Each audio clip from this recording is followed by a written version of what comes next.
Derrière ces atteintes et derrière ces symboles, même si, quelques esprits, malveillants en tout cas pensent qu'il y a pas d'incidence à cela, il y a des personnes, il y a beaucoup de souffrance. La famille Veil, pour avoir, plusieurs reprises collaboré en tout cas à distance avec eux, je sais que, lors des pantonisations, il y a énormément de souffrance et d'affect pour toutes ces questions. Derrière le symbole de Simone Veil, il y a aussi la mémoire de tous les déportés et de toutes les victimes de la Shoah et de leurs familles et descendants.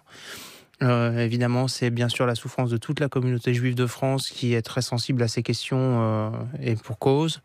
Et derrière tout cela, il y a d'autres combats puisqu'il y a Simone Veil, elle concentre à elle seule, tant de combats républicains, le droit des femmes à disposer de leur corps, l'égalité homme-femme, une justice plus humaine dans les conditions de détention, la construction européenne, la réconciliation franco-allemande, l'exemplarité d'une femme dans la méritocratie qui s'est élevée au plus haut rang de l'État de par sa qualité et son excellence, l'exemplarité d'une femme qui fait que je pense qu'il y a vraiment une indignation générale derrière ces portraits. Lorsque je les ai réalisés, je m'imaginais pas que ça puisse être dégradé de la sorte. On pouvait s'imaginer qu'il y ait peut-être une polémique autour de l'IVG, puisqu'il y a une frange de la population française et internationale qui se pose, hélas, cette question, mais elle a une croix gammée sur le portrait d'une rescapée de la Shoah, c'est juste abject. Vous l'avez découvert comment, vous? J'ai reçu un texto du maire du 13e arrondissement, Jérôme Coumet, qui, sans commentaire, m'a montré la chose. J'ai tweeté aussitôt mon indignation et ma tristesse. Parce que de colère, il ne s'agit pas de colère. Je n'ai pas besoin d'être en colère pour ça. Je suis un artiste, je suis créateur, créatif. Je savais que j'allais les refaire, mais alors qu'on m'a proposé d'effacer les portraits pour cacher l'indignité de cette agression, moi j'ai au contraire tenu à ce que pendant 24 heures, chacun puisse vérifier la réalité. Bien voir que ça existe. Oui, parce que vous savez, il y a toujours cette tendance qui est liée au complotisme, le négationnisme. Voilà, si certains sont capables de penser que les camps n'ont pas existé, on pourrait mettre en cause ou en doute la réalité de cette atteinte. Et j'ai tenu à ce que chacun puisse aussi se recueillir ou venir vérifier par lui-même la réalité. Vous l'avez dit, j'ai mis un message sur Twitter pour évoquer votre indignation, votre tristesse. Vous avez été soutenu. Il y a eu quelle réaction à ces messages? Vraiment, il y a eu plusieurs milliers de retweets. Mhm. Et énormément de messages extrêmement positifs. J'ai même reçu un coup de fil du ministre Castaner qui s'est montré très humain et très atteint. Mais en même temps, j'ai lu aussi tout un tas d'horreurs en fait. Je pense qu'il faut quand même parler des horreurs. On n'est pas là pour faire du happy ending.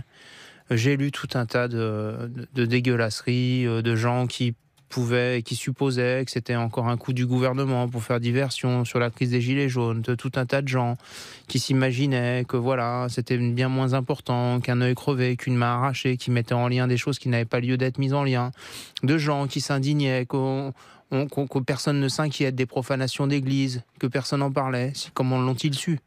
Je veux dire, il y a quand même tout un climat sur Internet qui est extrêmement abject.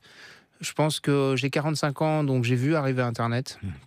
Il y a une culture qui s'est insinuée, celle de l'anonymat, celle du clash, celle de la pensée réduite en quelques signes, celle de l'invective, celle de l'insulte, celle de la menace sur Internet et de la menace en toute impunité. Et quelque part, ces agressions, en fait, elles sont le produit de cette culture Internet.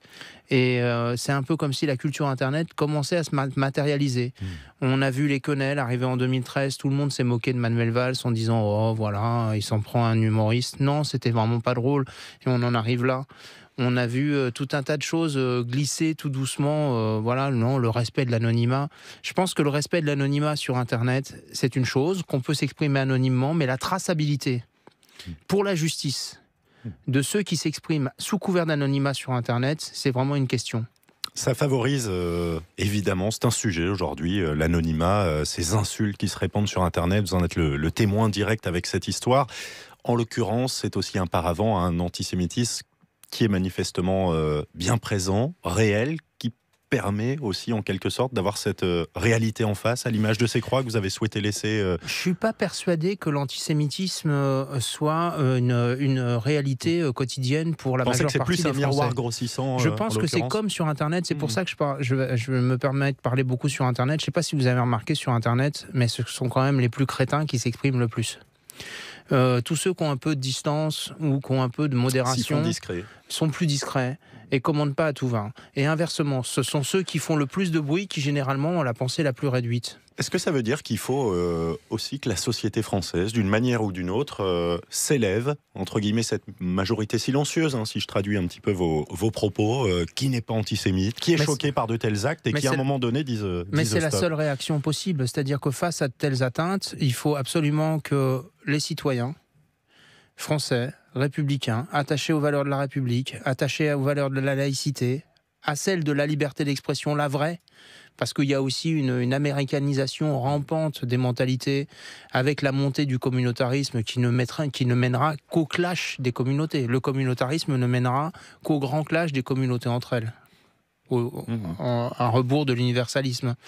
Que pour une montée d'une liberté d'expression à l'américaine, où on peut dire absolument tout et n'importe quoi, alors que la liberté d'expression de la citoyenneté française, elle est encadrée par la loi et par le respect de la liberté d'autrui, de sa liberté d'opinion, de sa liberté religieuse et bien sûr de l'interdiction de toute forme de discrimination religieuse, ethnique, de genre ou d'orientation sexuelle. Vous parliez de République française, certains parlementaires, je pense à Fabienne Keller, sénatrice notamment, proposent de faire du visage de Simone Veil une inspiration pour dessiner la future Marianne. On sait que c'est un sujet qui revient chaque année. Vous y seriez favorable ?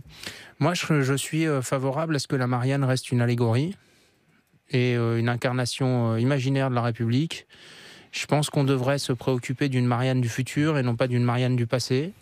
Je crois que le trombinoscope de la petite française qui pourrait incarner la Marianne de demain n'est pas nécessairement une jeune fille des années 50 ou des années 40. Je pense qu'on devrait penser un peu plus à l'intégration justement et à l'évolution démographique de la France. Je m'étais retrouvé déjà dans une polémique en 2016 parce que j'avais prêté des traits un peu africanisants à une petite Marianne et je me suis retrouvé dans une polémique sur Internet avec toute la fachosphère qui était venue me voir en me disant voilà, et m'insulter, me menacer, une négresse Marianne, c'est impossible, alors qu'il faut quand même constater que la population française et sa démographie et sa natalité sont en train de faire changer le visage de la petite française aujourd'hui et qu'il faut faire accéder au contraire à toutes ces personnes qui viennent, qui sont issues de l'immigration, de tous les quartiers, et les faire accéder à la citoyenneté pour qu'elles puissent s'identifier dans la nouvelle Marianne. Donc moi, je suis pas vraiment avec l'appartenance à la République.